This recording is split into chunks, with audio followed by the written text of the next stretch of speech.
안녕하세요. 주와 말씀의 교회 말씀 묵상입니다. 오늘은 요한복음 2장의 말씀을 함께 묵상해 보도록 하겠습니다. 이 요한복음 2장의 말씀은 유명하죠. 예수님께서 가나의 혼인잔치에서 놀라운 기적을 베푸신 것을 기록한 말씀입니다. 예수님은 이때 6항아리에 가득한 물을 포도주로 바꾸셨죠. 그리고 성경은 예수님의 이 기적을 예수님의 공생애 가운데 첫 번째로 행하신 기적, 표적이라 우리에게 알려주고 있습니다. 그렇다면 이 말씀의 배경은 어떤 것이었을까요? 우리가 본문에서 보는 것처럼 어느 날 예수님은 어머니 마리아와 함께 가나의 혼인잔치에 참여하셨습니다.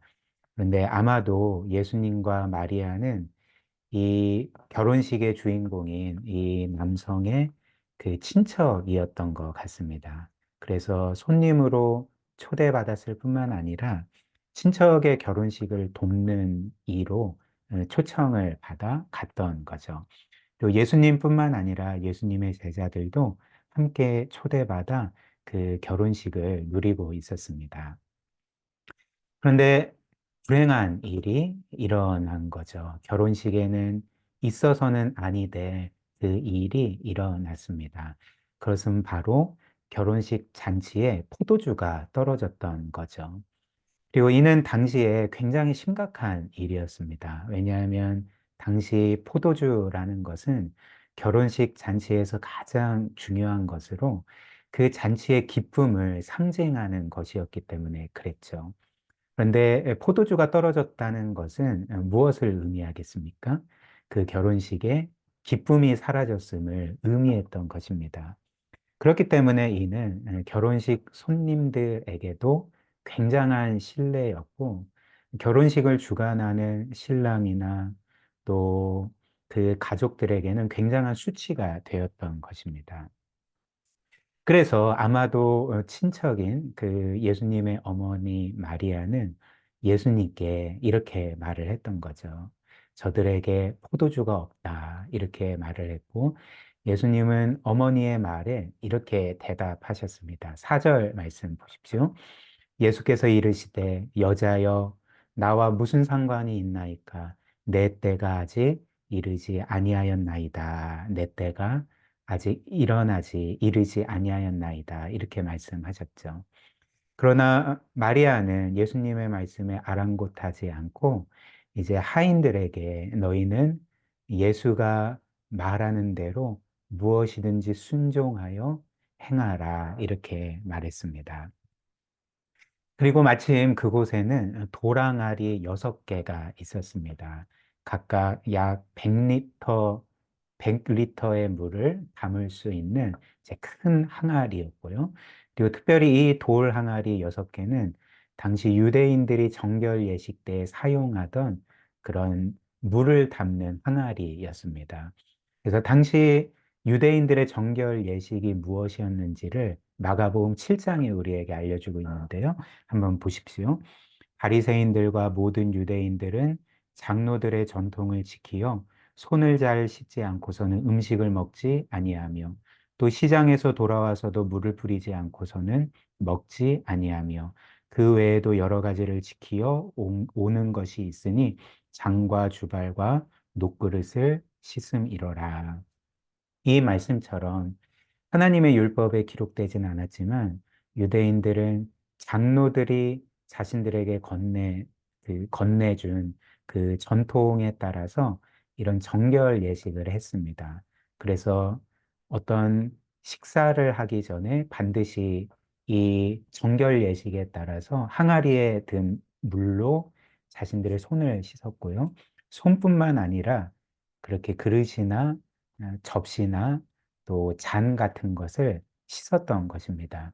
그리고 유대인들은 이렇게 항아리의 물을 통해서 자신들을 씻을 때에 이 정결 예식 자체가, 이 항아리의 물 자체가 자신들을 깨끗하게 하고 또 깨끗하게 유지시켜 준다. 그렇게 생각을 했던 거죠. 그런데 어찌됐든 예수님은 이제 하인들에게 정결 예식에 사용되던 이 돌 항아리에 물을 가득 채우라 이렇게 명하셨습니다. 그리고 하인들이 물을 가득 채우자 이제 그 물을 결혼 잔치를 주관하는 연회장에게 갖다 주라 명하셨던 거죠. 그리고 놀라운 일이 일어났습니다. 그 항아리의 물이 품질이 좋은 포도주로 바뀌어 있었던 것이었습니다. 7절부터 10절 한번 보십시오.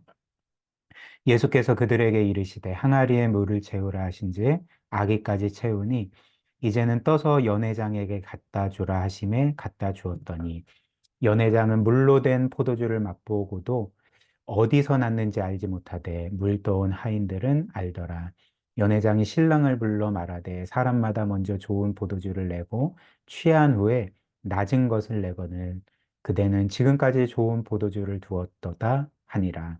예수께서 이 첫 표적을 갈릴리 가나에서 행하여 그의 영광을 나타내심에 제자들이 그를 믿으니라. 이렇게 우리에게 전해줍니다. 그런데 성경은 예수님께서 물로 포도주를 만드셔서 이제 결혼잔치에 다시금 기쁨을 가져다 준 이 사건, 예수님의 이 기적을 표적이라고 말하는 거죠. 11절처럼 예수께서 이 첫 표적을 갈릴리 가나에서 행하셨다. 물을 포도주로 바꾼 것을 이제 표적이라 성경이 우리에게 알려줍니다. 요한복음에서 이 표적이라는 것은 헬라어로 세메이온이라는 단어인데요. 이 세메이온, 표적이라는 것은 단지 예수님께서 행하신 기적을 의미하지 않습니다. 이 표적 세메이온이라는 것은 예수님께서 어떤 기적을 행하셨을 때 그 기적이 어떤 사실이나 진리를 보여주는 표로서 그런 역할을 한다는 거죠. 즉, 기적 자체가 중요한 것이 아니라 그 기적에 담긴 의미, 그 기적이 보여주는 어떤 사실이나 진리가 중요한 것이 바로 예수님께서 행하신 그 기적 표적이라는 것입니다. 그래서 이런 이유로 영어 성경은 이 표적이라는 단어를 영어 단어 사인으로 번역을 해놨는데요. 어떤 것을 상징적으로 보여주는 기적이라는 거죠. 그렇다면 예수님은 물을 포도주로 바꾸신 이 기적으로 무엇을 보여주시고자 했던 것일까? 예수님의 이 물을 포도주로 바꾸신 기적 표적은 무엇을, 어떤 진리를 보여주었던 것인가라는 거죠. 예수님은 이 표적을 통해 그분이 우리를 위하여 십자가에 못 박혀 죽으심으로써 이루실 구원이 이 결혼잔치의 포도주로 상징되는, 즉 우리에게 진정한 그리고 영원한 기쁨을 가져다 주는 그런 그 역할을 할 것임을 우리에게 보여주셨던 것입니다. 예수님의 이 표적, 그리고 물로 포도주를 만드신 이 사건 자체가 이렇게 그분의 구원이 우리에게 진정한 구원의 기쁨, 영원한 구원의 기쁨을 가져다 줄 것을 상징했다는 거죠. 그렇다면 예수님께서 그분의 십자가 죽으심으로 우리에게 가져다 줄 그 구원의 기쁨, 영원한 기쁨, 이 포도주가 상징하는 그 진정한 기쁨은 어떤 것일까요? 일단 예수께서 우리에게 가져다 주시는 그 영원한 구원의 기쁨은 우리의 모든 죄가 영원히 사함받는 기쁨이 아니겠습니까? 그래서 그분의 보혈로 우리의 모든 죄가 씻겨지고 모든 죄가 용서받아서 우리는 이제 그 죄로 인해서 결코 정죄받지 않고 심판을 받지 않고 도리어 영원한 생명과 기쁨을 누리게 되는 것이 이 세상 어떤 것과도 비할 수 없는 완전하고 영원한 기쁨이라는 것입니다. 우리가 이 땅에서 부귀영화를 누린다 할지라도 죄 용서를 받지 않는다면 그 죄 때문에 죽어 영원한 심판에 처해지게 된다면 이 세상에 우리가 누리는 모든 기쁨이 무슨 의미가 있겠습니까? 이 죄 용서만이, 영원한 생명만이 우리의 진정하고 영원한 기쁨임을 예수님께서 이 물을 포도주로 바꾸신 사건이 우리에게 알려주는 거죠. 그래서 우리가 보았듯이 예수님께서 물을 채우라 명하신 도랑아리는 말씀드린 것처럼 유대인들의 정결 예식을 위해 사용되던 것이었습니다. 즉, 유대인들은 그 항아리의 물이 자신들을 깨끗하게 해준다고 믿었고, 그렇기 때문에 그 물로 늘 손을 씻고 그릇과 잔을 씻었던 것입니다. 근데 예수님은 그 정결 예식에 사용되던 항아리의 물을 포도주로 바꾸신 거죠. 그리고 특별히 이 복음서에서 포도주는 예수님께서 제자들과 하신 마지막 유월절 만찬에서 그분이 흘리실 피를 상징하는 것이었습니다. 예수께서는 이 포도주가 내가 너희를 위해 흘릴 피를 상징한다. 직접적으로 말씀하셨던 거죠. 누가복음 22장 20절. 이 잔은, 즉 포도주 잔은 내 피로 세우는 새 언약이니 곧 너희를 위하여 붓는 것이라. 이렇게 말씀을 하셨던 거죠. 즉 예수님께서 이 정결 예식에 사용되던 도랑아리에 담긴 물을 포도주로 바꾸신 것은, 그런 기적을 행하신 것은 이 표적으로 이런 말씀을 하셨던 것입니다. 너희는 이 정결 예식에 사용되는 항아리의 물로 너희가 깨끗하게 되는 것처럼 생각하지만, 그러나 이 물은 너희를 진정으로 깨끗하게 할 수가 없다. 이 물은 너희의 죄의 문제를 해결할 수가 없다. 오직 내가 너희를 위해서 흘리는 피만이 너희의 모든 죄를 깨끗하게 할 수 있고, 너희의 모든 죄의 문제를 해결할 수가 있다. 나의 보혈이 너희를 영원히 구원할 것이고, 너희에게 영원한 기쁨, 이 포도주로 상징되는, 결혼잔치의 포도주로 상징되는 이 기쁨과는 비교할 수 없는 영원한 기쁨을 너희에게 줄 것이다. 라고 말씀을 하셨던 것입니다. 그래서 이런 이유로 예수님은, 마리아가 예수님께 결혼식 잔치에 포도주가 떨어졌구나 라고 말했을 때 4절 말씀처럼 이게 나와 무슨 상관이 있겠습니까? 내 때가 아직 이르지 아니하였나이다 라고 말씀하셨는데, 요한복음에서 예수님께서 말씀하시는 나의 때라는 것은 예수님께서 십자가에 못 박혀 죽으실 그 때를 의미합니다. 계속 이런 의미로 사용된다는 거죠. 무슨 말일까요? 어머니, 내 때가 아직 이르지 않았습니다. 그렇기 때문에 나는 이 부족한 포도주를 공급해 줄 수 없습니다. 내 때가 이르러야 합니다. 내가 죽어야 합니다. 이 말씀이 무슨 의미겠습니까? 그러니까 예수님은 이렇게 말씀하셨던 거죠. 어머니, 제가 십자가에서 죽기 전까지는 구원의 기쁨의 포도주가 공급될 수가 없습니다. 그러나 제가 십자가에 못 박혀 죽을 그때에, 나의 때에, 나의 피로 나를 믿는 모든 사람의 죄가 용서받게 되고, 그들이 모두 구원의 기쁨에 그 포도주를 누리게 될 것입니다. 이렇게 말씀을 하셨던 거죠. 이것이 예수님께서 물을 포도주로 바꾸신 표적의 궁극적인 의미였던 것입니다. 그리고 예수님께서 물을 포도주로 바꾸신 이 표적은 이제 궁극적으로 우리의 모든 죄가 영원히 사함받을 뿐만 아니라, 이제 우리가 마지막 날 예수 그리스도의 신부가 되어서 그 예수님과 결혼하는 그 마지막 결혼 잔치에 우리가 영원한 기쁨의 포도주를 누릴 것을 이제 보여주신 그 사건, 그분의 표적이었다는 거죠. 이를 어떻게 알 수 있을까요? 성경은 그리스도께서 우리를 구원하실 때에 그분이 우리를 그분의 신부로 삼으셨다. 그분이 우리와 결혼하셨다라고 말하기 때문에 그렇습니다. 에베소서 5장 25절에 이런 말씀이 있죠. 남편들아, 아내 사랑하기를 그리스도께서 교회를 사랑하시고 그 교회를 위하여 자신을 주신 같이 하라. 성경은 남편들이 아내를 사랑해야 된다 말하면서 어떻게 사랑해야 된다고 말하냐면, 그리스도께서 교회를 사랑하시고, 무슨 말일까요? 그리스도께서 교회와 우리를 그분의 신부로서 받아들이고 사랑하신다는 거죠.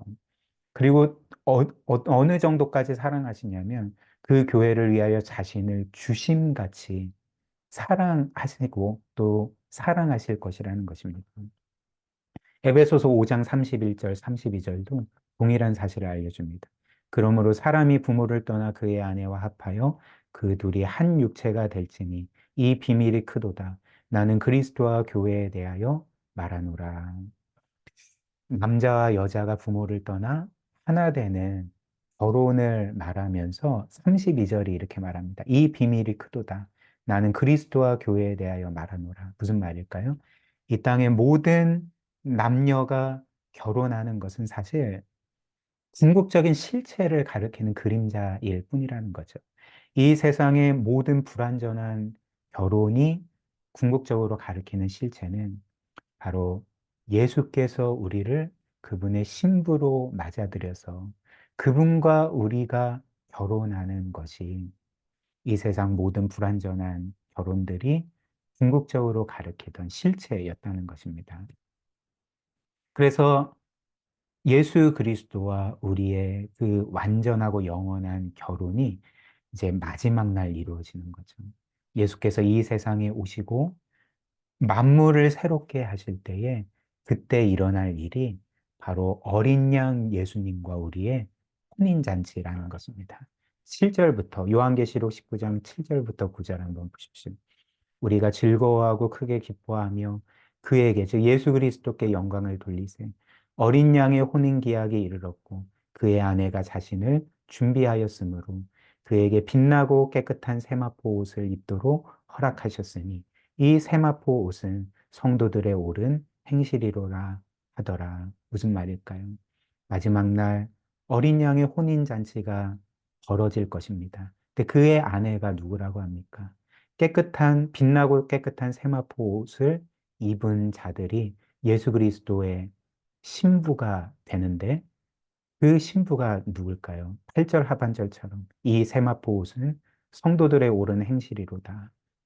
즉 그분을 믿는 구원받은 성도들이 예수 그리스도의 신부가 되어서 그분과 결혼한다는 거죠. 그래서 9절 천사가 내게 말하기를 기록하라. 어린 양의 혼인잔치에 청함을 받은 자들은 복이 있도다 하고 또 내게 말하되 이것은 하나님의 참되신 말씀이라 하기로. 마지막 날 그리스도는 우리를 신부로 삼으시고 정말 말로 표현할 수 없는 기쁨과 영광이 있는 혼인잔치가 벌어질 것입니다. 그리고 그때 우리는 신랑이신 그리스도와 함께 영원한 기쁨의 포도주를 누리게 될 것입니다. 우리 함께 기도할까요?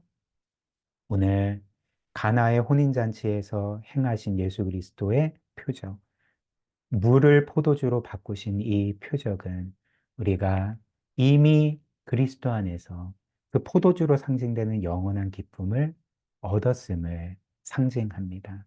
네, 예수께서 우리에게 이런 영원한 기쁨을 주시기 위해서 행하신 일이 무엇이었습니까? 예수님은 십자가에서 그분의 모든 기쁨을 이루셨던 거죠. 그분이 기쁨을 이루심으로써 우리에게 영원한 기쁨을 이미 주셨습니다. 그렇기 때문에 이제 이 세상의 불완전하고 사라져버릴 기쁨을 쫓는 삶이 아니라 우리가 그리스도 안에서 이미 얻은 그 영원한 기쁨과 생명을 우리의 실제의 삶 가운데 누릴 수 있도록 늘 주님을 기뻐하고 순종하는 삶을 살아가게 해달라고 우리 함께 기도하도록 하겠습니다.